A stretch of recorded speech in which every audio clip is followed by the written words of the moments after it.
Babak baru kasus dugaan pembunuhan terhadap Brigadir Yosua Huta Barat kembali tersaji. Sore tadi, Polri telah menetapkan Putri Chandrawati sebagai tersangka dan dijerat pasal 340 KUHP tentang pembunuhan berencana. Sementara ada 83 anggota Polri hari ini diperiksa secara khusus terkait dengan kasus ini. Untuk membahasnya, sudah bergabung bersama kami Usman Hamid, Direktur Eksekutif Amnesty International Indonesia melalui sambungan Zoom. Halo Bang Usman, selamat malam.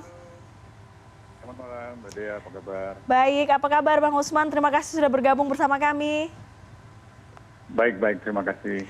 Ya Bang Usman, tadi sore kita mendengarkan penetapan tersangka yakni istri dari Jenderal Polisi yang sudah ditetapkan sebagai tersangka sebelumnya, yakni ada Putri Chandrawati sebagai tersangka dengan pasal yang dikenakan adalah 340 KUHP. Apa komentar Anda dengan langkah dari penyidik Polri?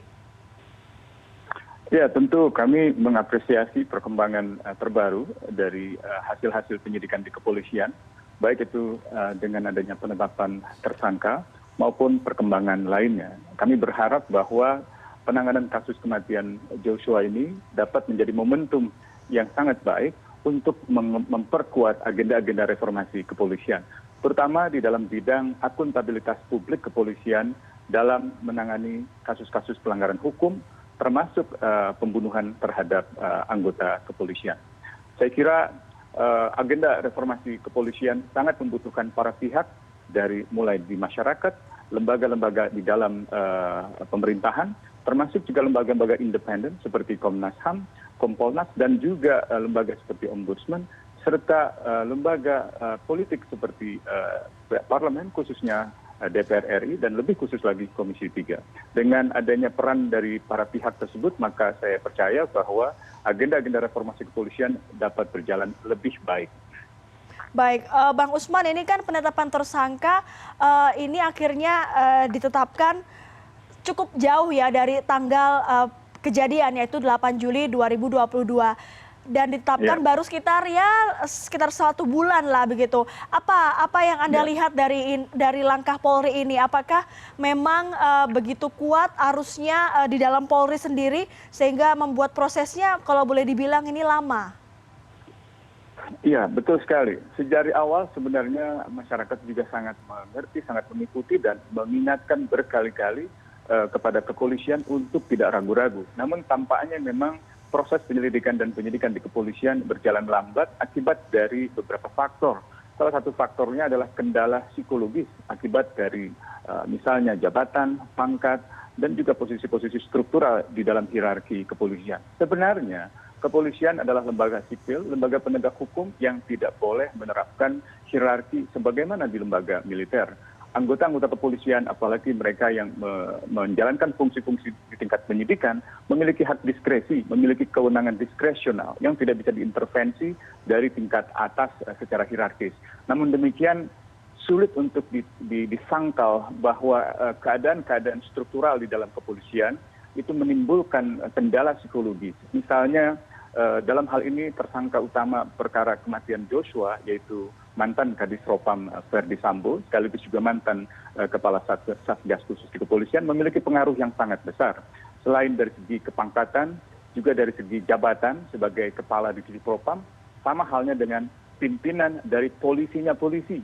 Apalagi kita sama-sama ketahui dan masyarakat memperbincangkan masalah ini secara luas bahwa Ferdi Sambo bukan sekedar pejabat struktural di tingkat Mabes Polri, tetapi juga pejabat yang mendapatkan mandat khusus dari Kapolri melalui surat perintah Kapolri nomor 1583 yang menunjuknya sebagai Kepala Satgas Khusus untuk menangani kasus-kasus yang mendapatkan atensi pimpinan seperti kasus-kasus penyalahgunaan psikotropika, narkotika, bahkan belakangan berkembang luas di dalam masyarakat bahwa Satgas ini diyakini atau diduga banyak terlibat di dalam praktek-praktek pungutan dan setoran terhadap dari bandar-bandar judi, terutama bandar judi online maupun juga bandar-bandar narkoba. Nah, dugaan-dugaan semacam ini saya kira harus mendapat perhatian serius dari kepolisian, dari pemerintah, dari DPR, dan juga dari lembaga-lembaga independen.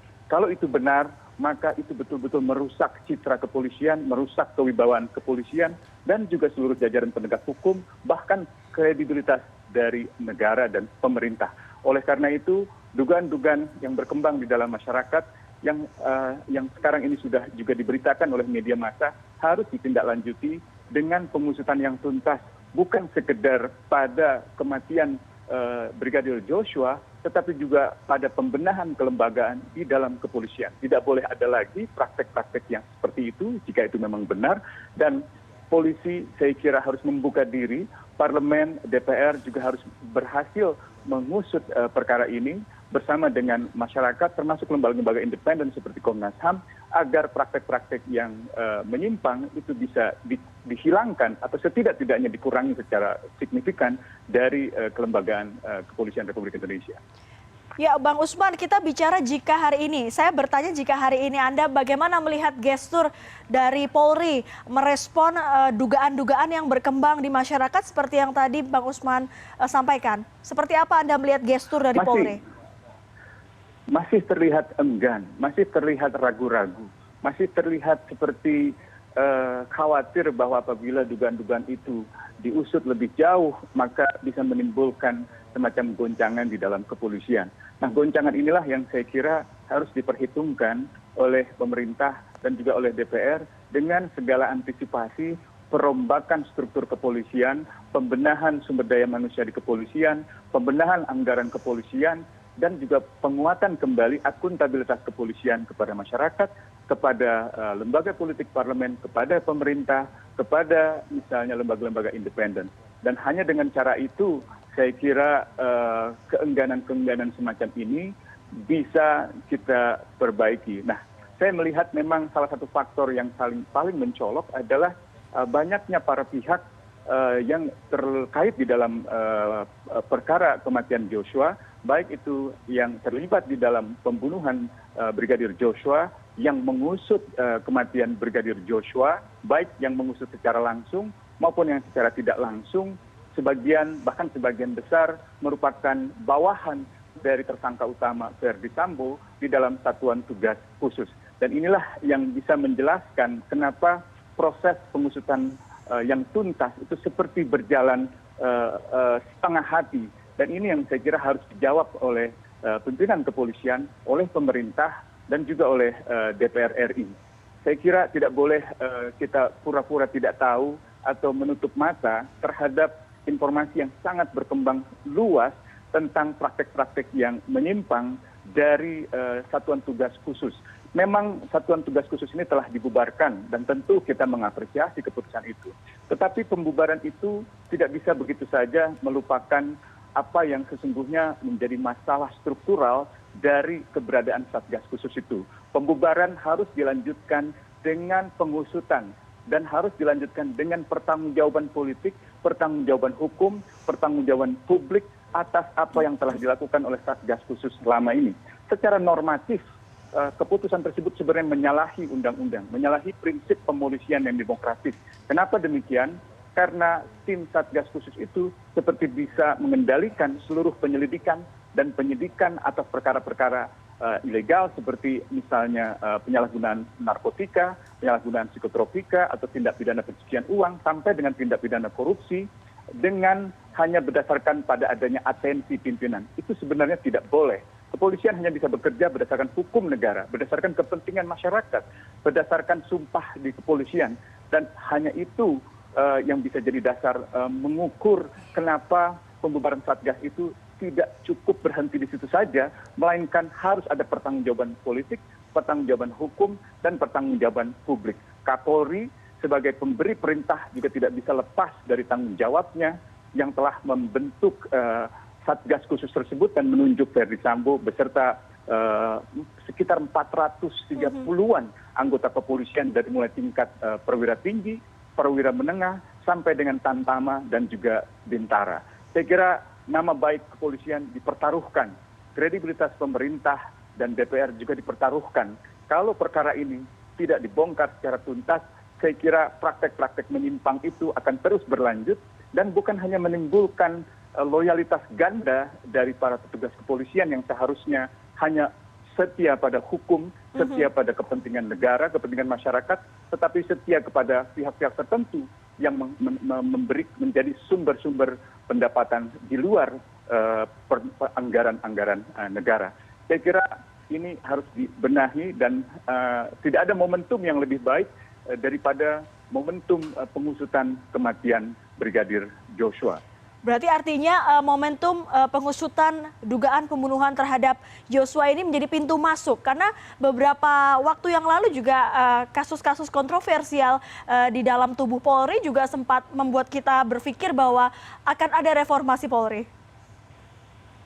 Betul sekali.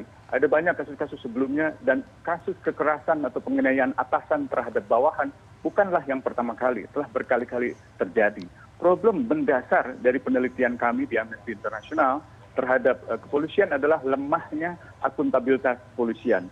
Akuntabilitas itu harus ditempuh melalui 5 lapis. Yang lapis pertama, lapis yang bersifat akuntabilitas internal dengan keberadaan di sisi Propam dan keberadaan Irwasum. Tetapi dalam masalah ini justru mekanisme akuntabilitas internal yang justru terlibat di dalam masalah. Karena itu kita harus pastikan lapis yang kedua, yaitu pengawasan dan akuntabilitas eksekutif oleh pemerintah.